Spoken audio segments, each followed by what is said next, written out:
لعشاق الشيكولا والفراولة هذه الوصفة غير خبوها في عينيكم. طرطولة بالشيكولا جامي نبدل هذه الوصفة 100% شيكولا والداخل معمرة بالفريزة تجي تقطر بالبنة. في ريسيبيون نجيو نوجدو العجينة تاعنا، نديرو حبة تاع البيض مع 3 مغارف تاع السكر، نذوبو هذاك السكر مليح، نضيفو له 120 غرام تاع زبدة تكون طرية، ونزيدو له 2 مغارف تاع كاكاو و2 مغارف تاع المايزينا، بلا ما ننساو القرصة تاع الملح.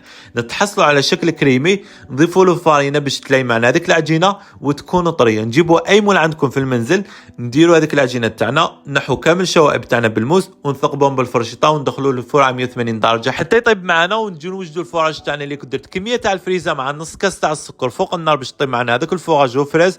وفي كاسرونه واحده اخرى درت كاس غير ربع تاع لا كريم فريش كانت سخونه، زدت لها 200 غرام تاع الشيكولا باش تذوب معنا هذاك الشيكولا مليح ودرتها تبرد. بعد ما يبرد معنا هذاك الفراج نميكسيوه ونديروه كقاعده لي تقتلت تاعنا. نجيبوا هذاك الكاناج تاعنا نطلعوه مليح ونديروه في لابوش ونزينوا به لي تقتلت تاعنا ونقدموها بعد ما تبرد شويه في الثلاجه وشهيه طيبه.